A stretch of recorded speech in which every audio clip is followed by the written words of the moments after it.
안녕하세요. 나리랑입니다. 오늘 제가 할 이야기는 5살부터 시작된 5년간의 폭력을 겪은 제 어린 시절 이야기입니다. 20년의 세월이 지난 탓에 기억의 왜곡이 꽤 있을 수 있으니 그 점 감안하고 들어주시면 감사하겠습니다.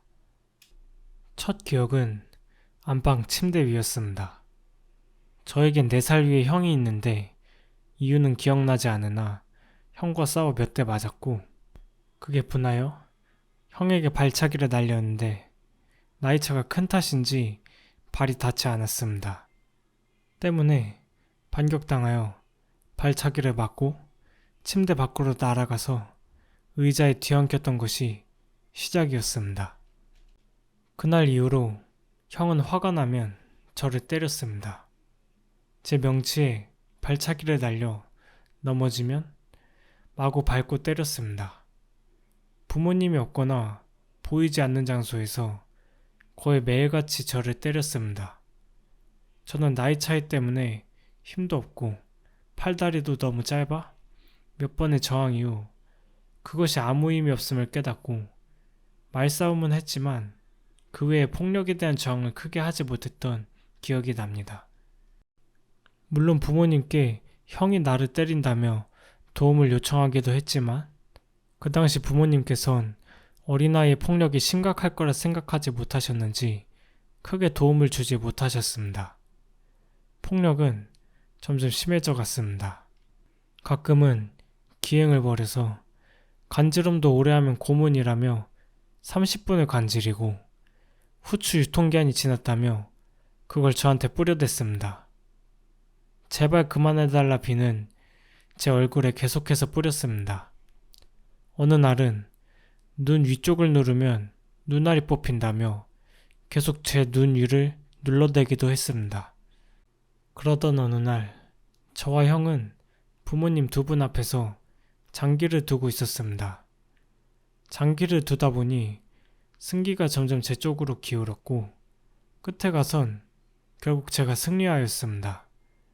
그러자 형은 화가 났는지 장기알을 집어 제 얼굴에 던졌고 제 이마에선 피가 흐르기 시작했습니다.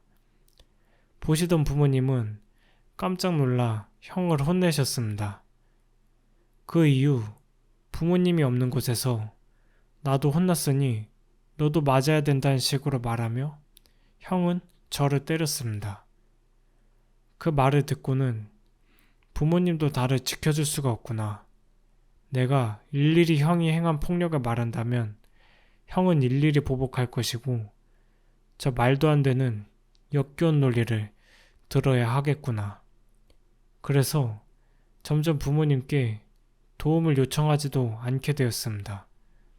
어떤 날은 이유는 기억나지 않지만 맞은 뒤 우울감에 아무것도 하기 싫어 안방 드레스룸에서 혼자 앉아 있었습니다. 그러다 거실에서 부모님이 형에게 저녁 먹어야 하니 저를 데려오라는 말씀을 하시는 게 들렸고 형은 저에게 찾아와서 밥 먹으라 말했으나 저는 먹기 싫다고 대답했습니다. 그러자 형은 이렇게 말했습니다. 내가 널 때린 덕분에 너가 인내심이 생겨서 이런데 가만히 박혀 있을 수 있는 거야. 아마도 자기가 때린 게 미안했지만 그것을 인정하기 싫어서 합리화하기 위해 그런 말을 한 것 같습니다. 하지만 그 말은 저에겐 정말 기가 막히는 말이었습니다. 그 말을 들으니 방에 박혀 그 얘기를 듣는 게 역해서 그냥 밥을 먹으러 나갔습니다. 저란 인간에 대한 어떠한 존중도 느껴지지 않았습니다. 그런 취급을 받는 것이 일상이 되니 삶의 의미를 모르겠고 살고자 하는 의지도 점점 깎여 나갔습니다. 굳이 맞는 것이 아니라도 조금 힘들 때 또는 아무 이유 없이 죽고 싶다는 생각이 났고 결국 그것은 습관이 되어버렸습니다. 제 삶은 그렇게 점점 망가져갔습니다. 밤에 모두가 잠들면 소리 없이 우는 날이 많았고 맨날 죽기를 바라는 마음에 베란다 창가 앞에 섰습니다. 하지만 전 겁이 너무 많았습니다. 창가에서 바닥을 보면 너무 무서웠습니다. 저는 죽을 용기도 없는 자신을 한심해하며 다시 뒤돌곤 했습니다. 이 고통의 굴레는 형을 죽이거나 내가 죽거나 둘 중 하나를 하지 않는 한 끝나지 않을 듯 했습니다. 너무나도 형을 죽이고 싶었지만 형을 죽이면 난 형과 다를 바 없는 사람이 되는 것이었고 그건 죽음보다 싫은 것이었습니다. 하지만 스스로 죽는 것은 무서웠기에 할 수 없었습니다.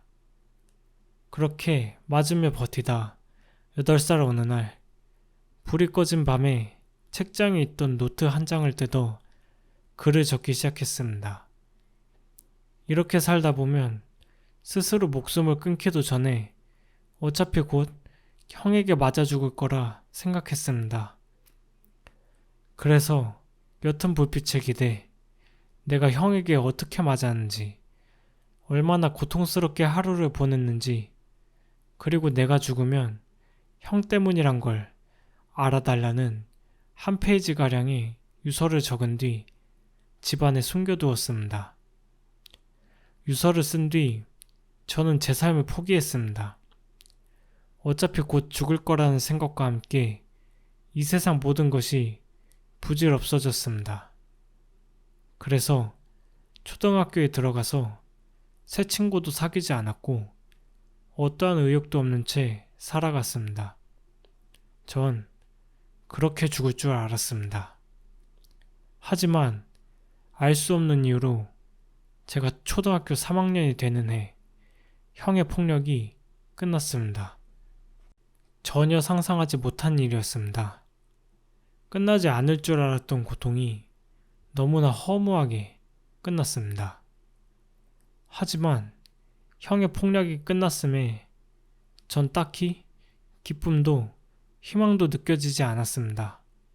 오히려 당황스러움과 함께 어찌해야 할지 모르겠는 상태가 되었습니다.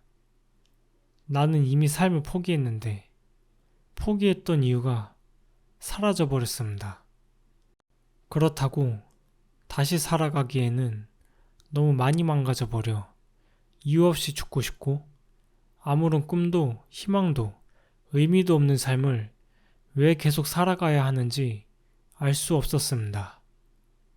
그러면서 제 안에 하나의 의문이 생겨났습니다. 나는 왜 살아야 하지? 제가 오늘 첫 영상을 올리게 되었는데요. 제가 이렇게 영상을 올리게 된 이유는 여러분에게 저에게 못되게 군 사람들을 같이 욕해달라는 건 아니고요.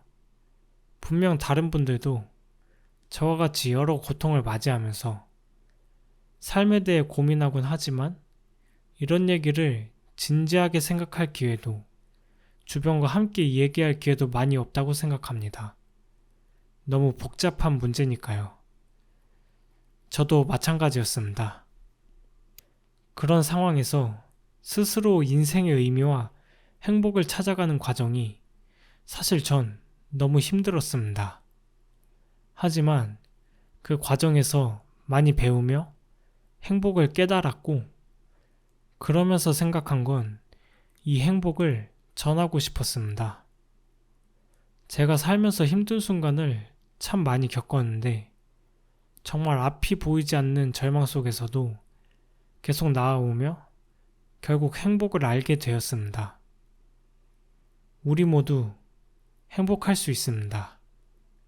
제가 살아온 이야기가 누군가에게 변화의 계기가 되고 희망이 되고 하루를 더 살아가게 할 수 있는 용기가 되었으면 합니다.